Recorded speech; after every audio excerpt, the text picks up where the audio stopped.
ये पहला ऐसा कार्यक्रम है जब मुझे इस विश्व में सबसे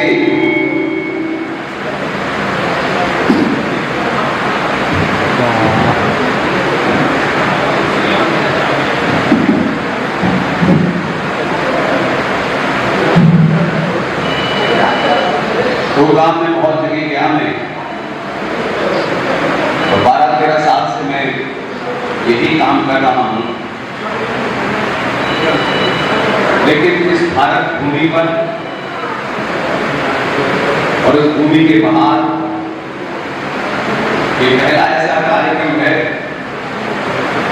कि जिसमें संख्या जो है वो शायद लाखों नहीं है, लेकिन यहाँ जितने भी प्रबुद्ध लोग बैठे हुए हैं, इसमें एक एक व्यक्ति 1-1 लाख से भी बड़ा है। और उसका कारण है कि कोई राजनीतिक मेरे लिए भाषण नहीं है। आप सब जानते हैं कि भाग्यनगर में जब भी मैं आया हूं तब यहाँ एक मेरे युवा साथी हैं, कभी ऐसा नहीं हुआ कि प्रोग्राम किसी ने किया हो और मेरे भाई आनंद शर्मा जी मुझे एयरपोर्ट से लेकर के मेरे होटल तक मुझे लेकर आए हों। आनंद भाई साई की तरह मेरे साथ रहते हैं और उनके साथ में उनके बड़े भाई इस शहर के जाने वाले डॉक्टर मोहन गुप्ता जी। मैं सोचता हूं कि जितना मैंने अपने जीवन में सुना, देखा, राजनीतिक लोगों से बहुत सारी बातें सुनता हूं, लेकिन जो सम्मान आज आपने ब्राह्मण कुल के 36 जाति के बीच में आपने मुझे बुलाया है, इससे बड़ा मेरे लिए कोई सम्मान नहीं है।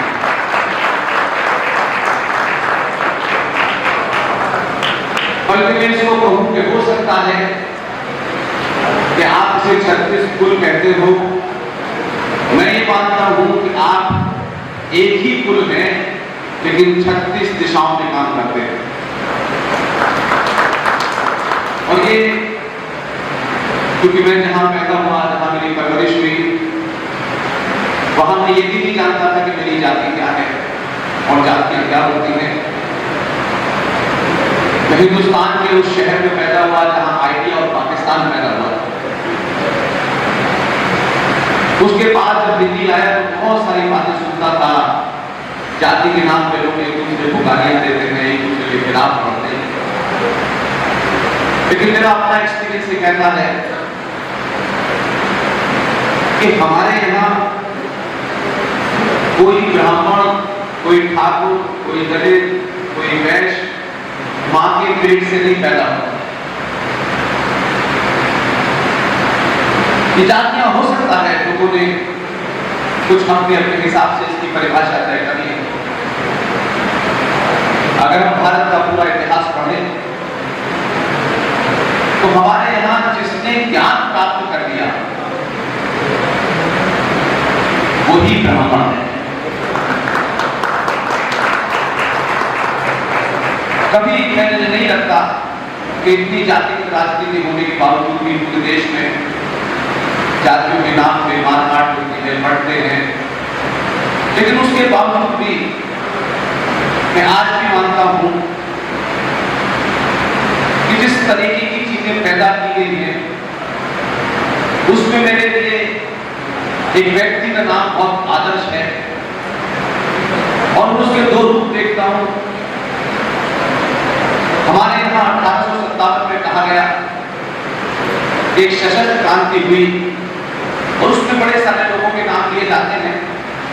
अब ये राजनीतिक परिभाषाओं में स्वार्थों के हिसाब से जब लोग किसी को बड़ा और किसी को छोटा बनाते हैं तो मैं उससे सहमत नहीं होता। वो तत्कालिक तौर पर कुछ लोगों को फायदा पहुंचा सकता है, लेकिन मेरी अपनी स्टडी ये कहती है कि जो जिस समय में था उसने जो भी काम किया, उसने बड़ा काम किया तो उसके आगे क्या सरनेम है ये महत्व नहीं है, उसने वो काम किया है उसकी खुल के तारीफ होनी चाहिए। 1857 की एक घटना है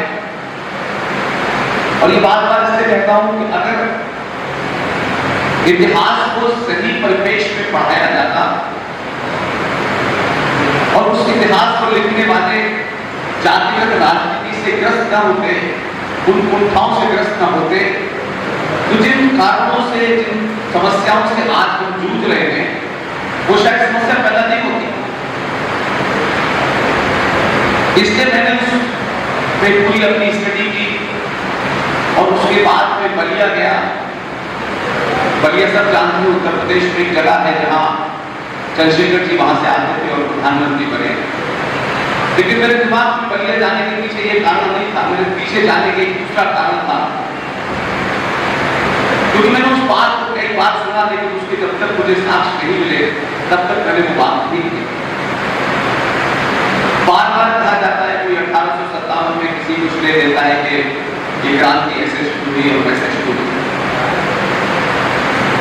1857 में